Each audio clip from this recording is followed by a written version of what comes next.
What's up mga ka-Simply Fam? So dahil day 4 na natin dito sa Nueva Vizcaya sa lugar nila Ate Jen, tara samahan nyo kami at pupuntahan natin ang mga kapatid ni Ate Jen.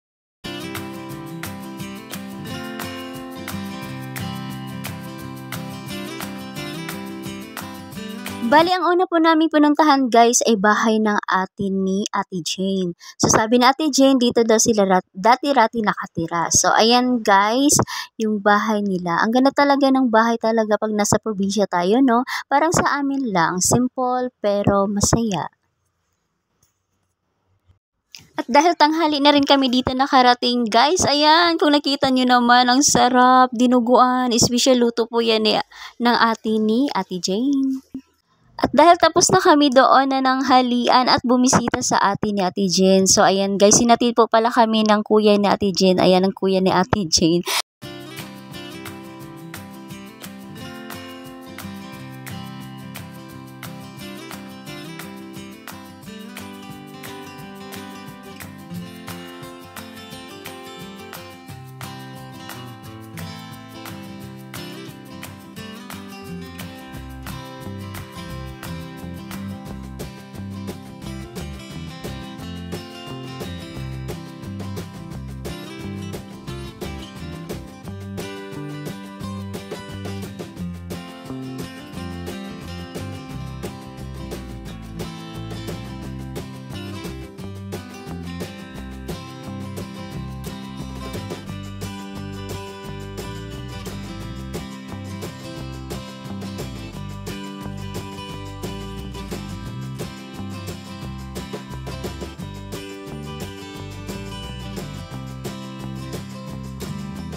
Hay nako, at dahil tapos na sila magchikahan guys, time na naman para kumuha si Ate Jen ng bubukuhin daw namin.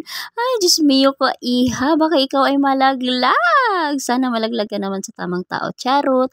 So, ayan na nga guys, umakyat nga pala dito ng mga oras na yan si Ate Jen. Sabi ko sa kanya, dahan-dahan lang at walang sasalo sa'yo. Masakit pa naman pag kayo nahuhulog, walang sasalo, char lang. So, ayun na nga guys, ang galing talaga ni Ate Jane umakyat sa puno ng niyog. Tingnan niyo naman yan guys. Wala pa yung ano ha, yung iba wala pa yung ano tawag nun, parang dadaanan ba na tama. Kasi tingnan niyo, sabi na Ate Jane, medyo matagal na rin syempre siya hindi nakaakyat, pero tingnan niyo naman, hindi sanay na sanay talaga siya dyan guys, actually. Oh, di ba? Ang ganda ng weather. Buti naman kasi para ano guys ba? Since mainit naman, sarap talaga ng panahon na pag mainit magbuko salad.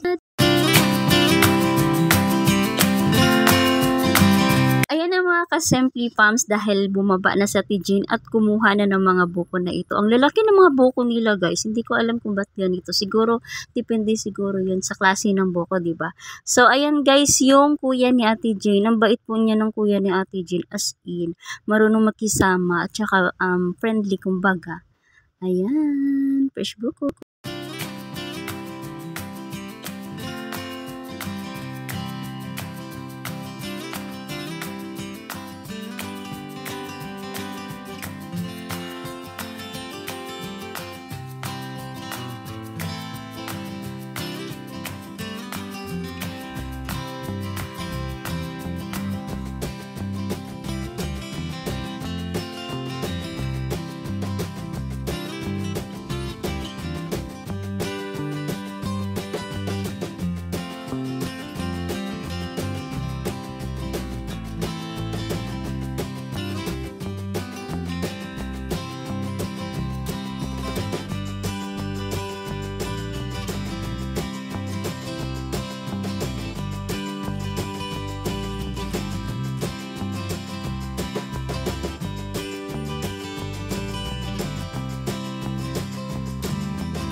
Di lang po buko yung kinuha ni Ate Jean dito guys. So ayan, sa nakikita nyo, nagbubunot po siya dyan ng niyog. Kasi nga magagata daw siya at meron siyang ipapabaon sa akin pag ako ay uuwi na sa amin. Di ko alam, basta special delicacy, kumbaga ika nga. Kung baga pareho sa buhol, may kalamay, ganon. Masarap pa naman guys.